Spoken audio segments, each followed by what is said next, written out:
Welcome to Shallow. One podcast, two time zones, diving deep into a new topic every week.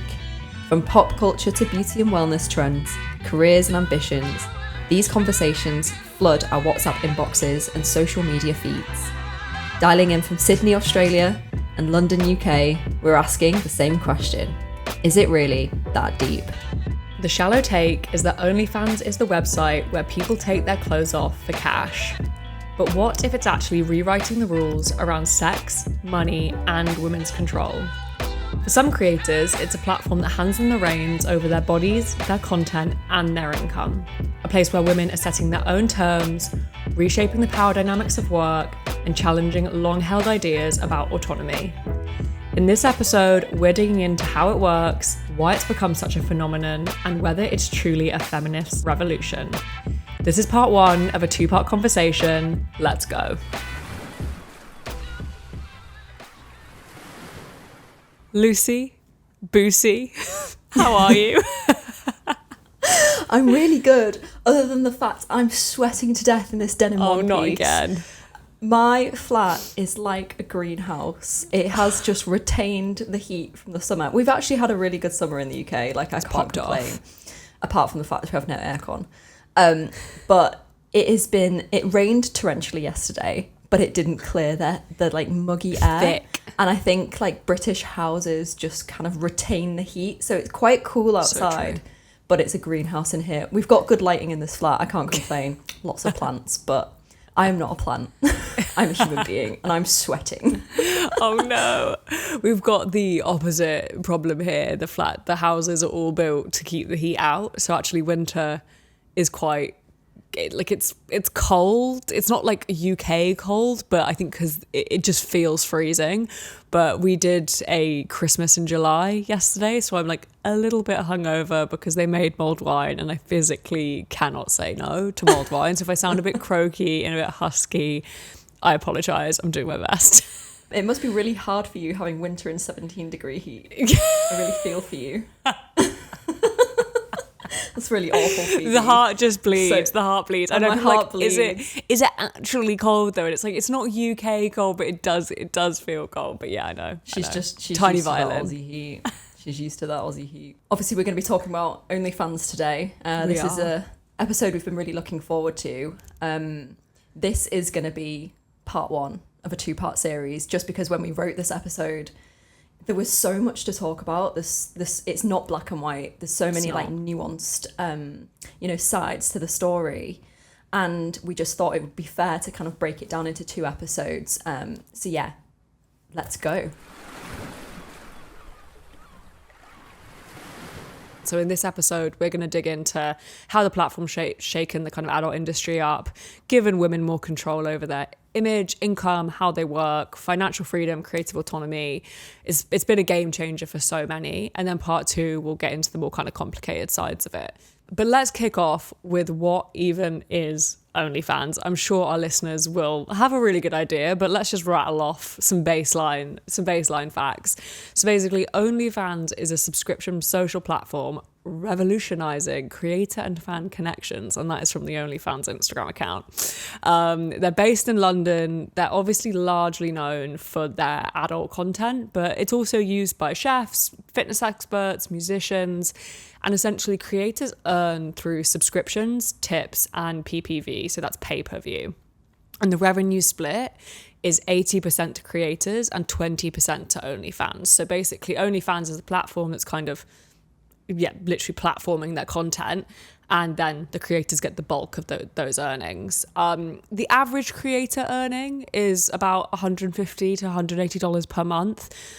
The top 1% earn 33% of the overall revenue, and the top 10% earn 73% of the overall revenue. So it's quite weighted. Wow. Sorry, I just wanted to just really quickly interject with kind of like what fitness experts and musicians are still using OnlyFans. Just like at the top of the episode, like I just really wanted to like just put that out there, because if you're kind of like, oh yes, I'm a musician, like I'm on Spotify, if I'm on Amazon, like you're telling your nan, you're like, I'm on all these platforms.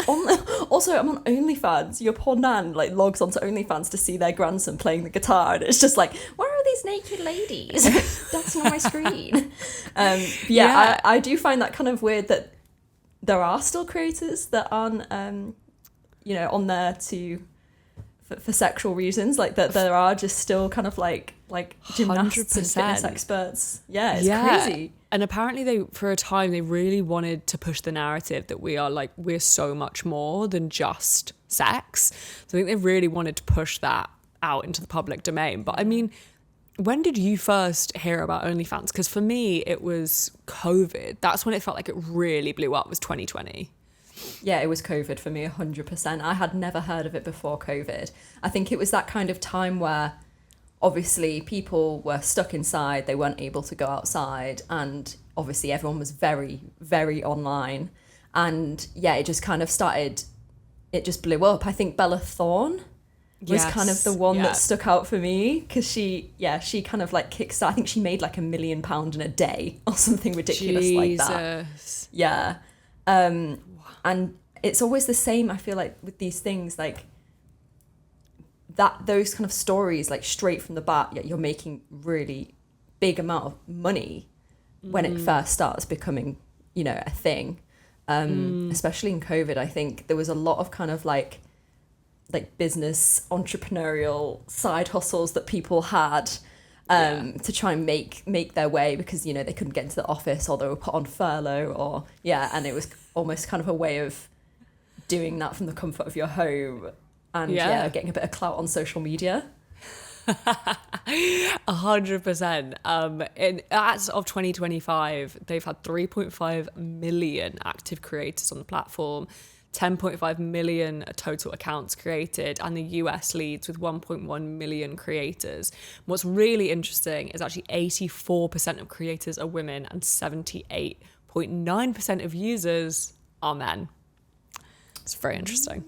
Very interesting. Just gonna let that sit there. Very surprising, but let's kind of dive into the empowerment side of this. So the case for, because I think it's so easy to kind of tar with this brush of like, it's just this kind of sex workers and all this kind of stuff. But actually it's kind of changed the game in a lot of ways for autonomy, for safety, controlling your revenue. Traditionally, the adult industry, there's been this kind of shift to you're choosing to monetize on your own terms. You're actually getting to keep a lot of that revenue yourself, whereas traditionally that hasn't always been the case. Where do you stand on this from kind of an aerial view? Do you feel like it's an empowering platform? I think when it first kind of like popped its head into like our kind of social vicinity, it was a way for people, the everyday person, to kind of make this content through kind of sex work that didn't seem sleazy, and it didn't seem kind of like backdoorish. It almost was very like open door, like this is what I do. I feel empowered by this. And I didn't feel like there was this air of kind of like, oh my God, I can't believe she's doing OnlyFans. It was, initially it was kind of like, oh, she's earning a lot of money by doing OnlyFans. And like in my head, it wasn't the same as like pornography, because maybe they weren't showing everything, or they weren't having sex on camera, or there was no interaction with someone else. And I think it was a way, in my opinion, for people during COVID to, even if they were sex workers in real life, aside from having to be locked inside, it was a way of them doing it safely and not having to physically interact with somebody during like a pandemic. It was that's the kind of way that I kind of saw it initially. How about you? Yeah, 100%. It just felt a bit more like above board, I guess. It kind of brought it into like the public vernacular as well, because I mean, look, this type of work has always been going on. Like, this is literally nothing new, but it just suddenly felt like it went from almost like underground's probably an extreme term, but I can't think of a better way to describe it, to like actually kind of above board. And I think even taking the pandemic out of it, obviously, there was a health aspect to lack of physical contact, but obviously, previously, if they were having to do this physical contact outside of a pandemic in normal times, that obviously comes with its own risks as well, in the way of like abusive relationships, or maybe if you're shooting pornography, a director that's taking it too far, or like having that trust in that other person. So you take that out of the equation, and kind of what you're left with is someone largely maybe in the safety of their own space. And if they're inviting someone else into that, maybe it's another creator or someone they feel comfortable with. So I think in so many ways it feels like a safer mechanism to creating that content. Yeah, for sure. And it's taking that middleman out. I mean, a lot of, sex workers, they have a pimp, or they have somebody who is controlling their finances, on controlling what work they get and when they get it. And OnlyFans in a way is completely eradicating, that figure from their life. And they are then able to take that autonomy to decide when they want to make the work, how they want to, what their boundaries are. And then decide whether, the money that's coming in is worth, the input, basically. Yeah, 100%. And there was a really interesting article written called How Feminist is OnlyFans. And they speak about that, actually. They say, secondly, OnlyFans allow models to claim sole ownerships of the profit they have earned. This is not the case for traditional sex work, where a big part of the sex worker's profit goes to various middlemen.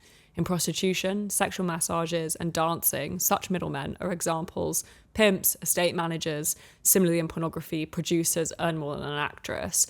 And they also share some of that profit to the agent as well. So doing it in this model, it sounds like, apart from that 20% which goes to the platform, 80%, which is the bulk of that cash, is going straight to the creator.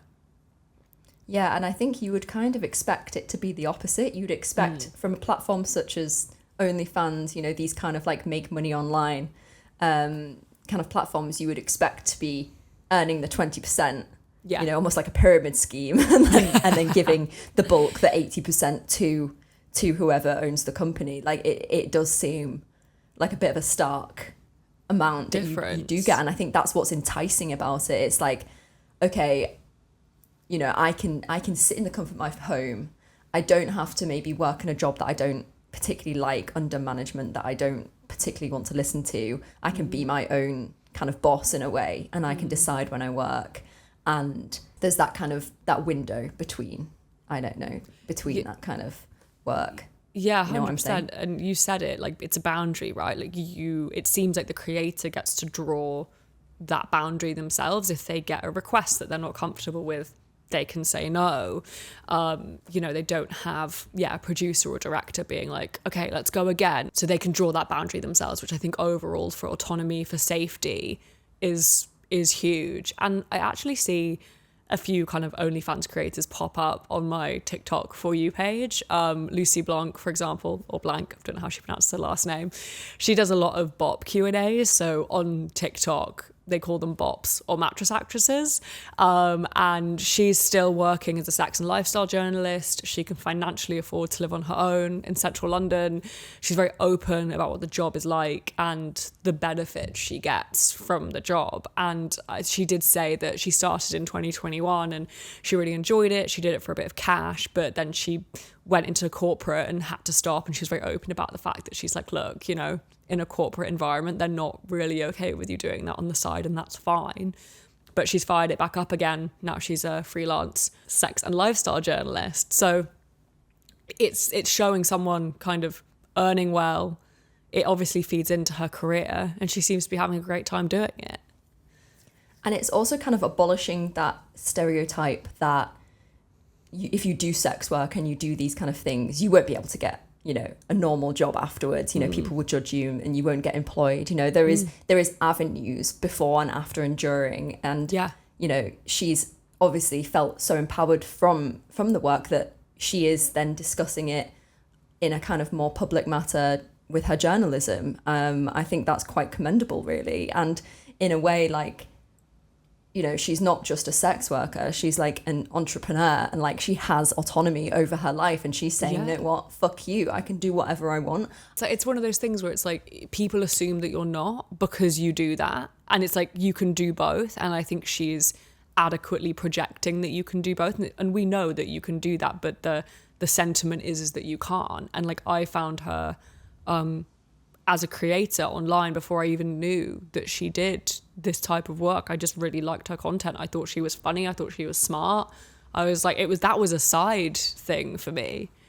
Yeah, so when you found out that she did OnlyFans, you were kind of just like, okay. Yeah. I think that's the kind of the attitude I have towards some creators. It's kind of like, I don't really have this like passion of emotions when like someone comes out saying, oh yeah, I do OnlyFans, or it's not like such a big deal. I think it's in a way like OnlyFans has kind of like put a strike through that kind of taboo of doing sex work, and kind of almost rebranded the way that we look at sex work, because we're not just looking at it as somebody who, you know, is going down a dark path in their life, you know, because I think that's the stereotype. It's you go down a dark path in your life, you're doing something kind of underground and not okay, and, you know, maybe you've got a lot of issues in your life. Whereas I think when you think of someone doing OnlyFans, you're thinking, oh, I bet she's earning a lot of money. I bet she's like, you know, she's kind of taking that power into her own hands, and that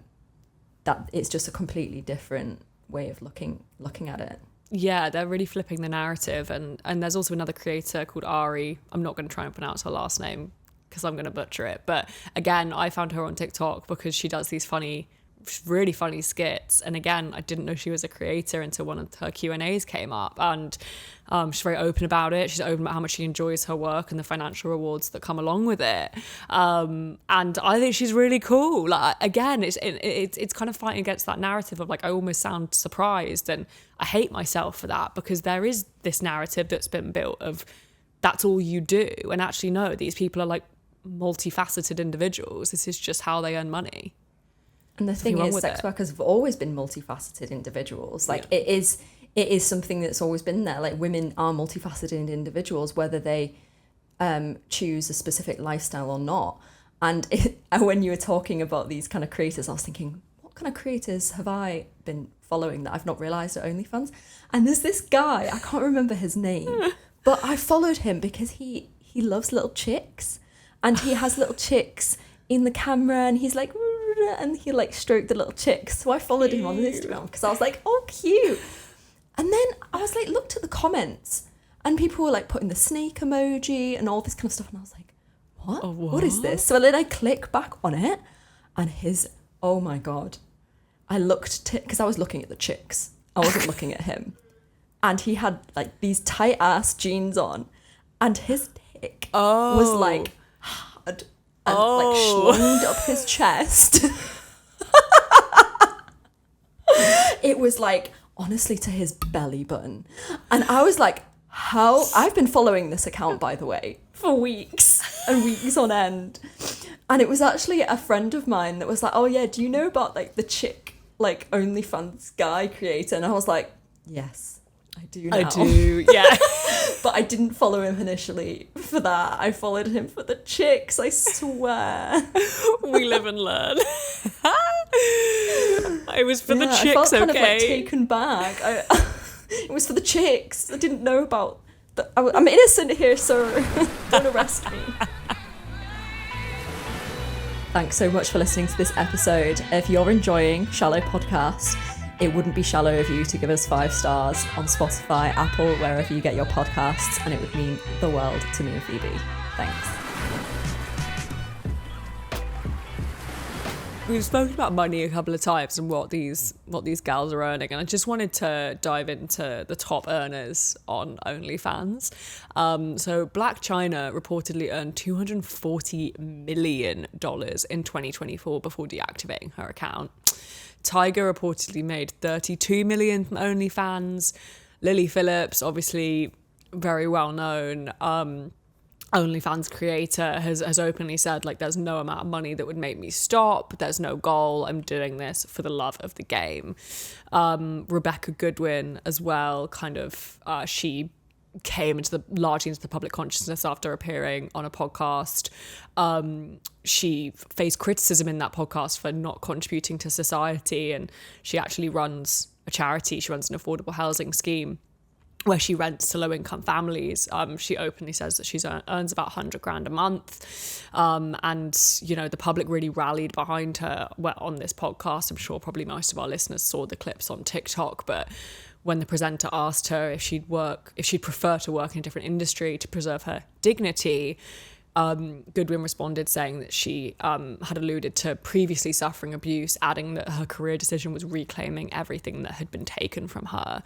I really hate that narrative around dignity. Like, I don't know, again, like the presenters who were interviewing her all seemed like absolute tossers, to be honest. Like, what do you think about that? Because it made me honestly recoil, the thought of the fact that she's losing her dignity by engaging in this work. Yeah, I think it kind of reiterates the narrative that you must be modest and you must be, you know, you must be dignified to deserve respect from people. Like, if you are not modest, you know, it goes back to the kind of archaic way of like, how much skin are you showing? Because if you're showing your shoulders, you're not modest. If you're showing your legs, you're not modest. And it's kind of the modern day version of that. It's like, well, you know, if there was no, you know, demand, there was no demand for this work, then there would be no supply. Exactly. 100%. Wait, is that the right way around?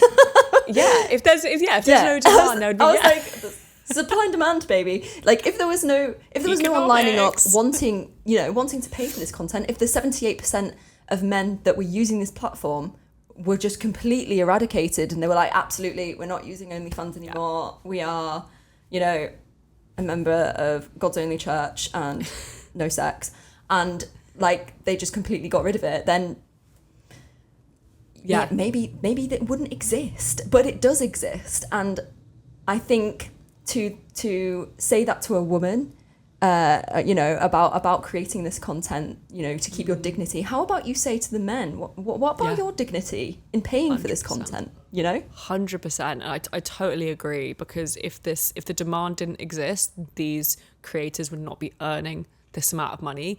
$100,000 a month, insane bag. And honestly, get it. And she doesn't have to. Also, I think the criticism around contributing to society, again, I would reverse that. You know, like, she doesn't have to. Would you ask a male creator how they're contributing to society through their work and through their earnings? You probably wouldn't. You'd probably high-five them. I love that she does what she does with this kind of low-income assistance in housing, but she doesn't have to do it. And I thought the interview, if anyone hasn't seen it, it will boil your blood.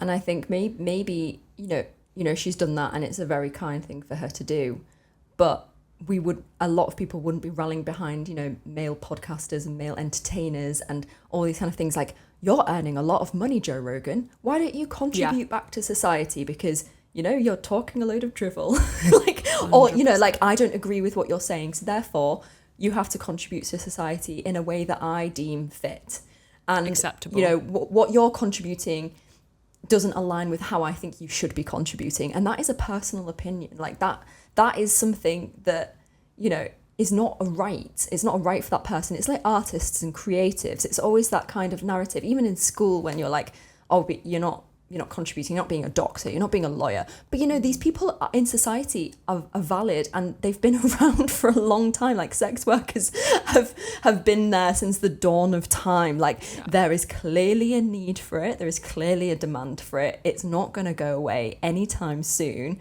or at all ever. So, of course, this is an industry that is needed, and it's an industry where we need to look out for each other, and we need to create a space that is safe for women. And, you know, incoming, you know, OnlyFans with this platform that just seemingly has this little bit of a lighter, less heavy kind of cloud over it, and for another woman to be, you know, saying that in an interview is just a little bit disappointing. Yeah, it was really disappointing, and I think you're so right with the Joe Rogans of the world. It's like, where are they being told to contribute back to society in a charitable manner? No.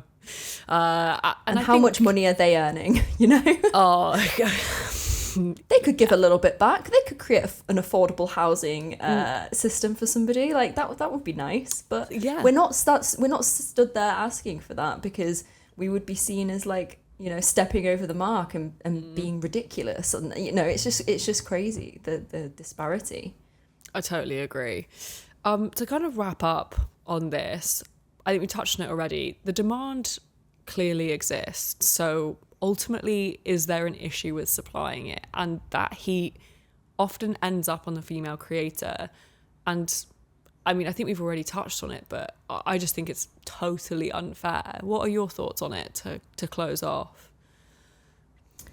I mean, I think in a way, OnlyFans has definitely, over the past few years, like reshaped how we think about sex and how we think about sex work, because it is so prevalent on social media. And even with like platforms like Instagram and TikTok, you know, OnlyFans creators are promoting their content on there. You're very kind of desensitized to it, and it's not such a taboo thing. It's like, oh, she's probably doing OnlyFans. She's doing OnlyFans because you get that like there is a lot of monetary gain from it. There is a lot of enticing aspects to it. It's like if somebody was a bit desperate for work and, you know, they weren't doing, you know, very well in their career, and somebody offers them a platform where they can control their hours and create this work for a lot of money, or climb the corporate ladder and do 80-hour weeks and, you know, grind their life out.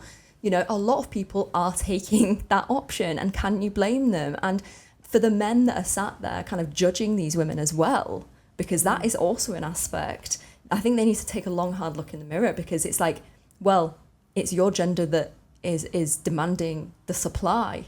And can you blame these women for monetizing off that? And, you know, in a way, shouldn't you just be grateful and be like, oh my God, this is brilliant, you know? And I'm not saying that men aren't. I'm sure they're very happy that this platform exists because they do subscribe to it. But I see that kind of narrative, and it does kind of boil my blood a little bit, because it's kind of like, why are you on your high horse? Why do you feel like you're better than this person because they're doing a form of sex work? And is it because they're earning too much money from it? Is that what it is? Do you think that they are not worth the money that is coming in?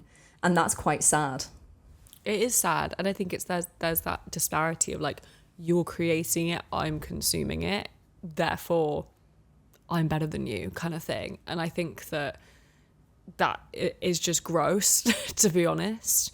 I think it's just been such a powerful platform. I think, you know, it's reshaped how we talk about sex, autonomy, income, especially for women. And it does represent a bit of a financial liberation. And you're right to question that. Is that the reason that men, not all men, some men, jibe at this kind of work? Because it's like, is there a threatening element there? And I like the fact that they have a bit more control over their image. But there's no doubt that there can be this empowering factor for many, for some. But as with anything that promises fast money, viral fame, public validation, we have to ask, who really profits? Who is actually in control? And what does it cost emotionally, socially, and culturally?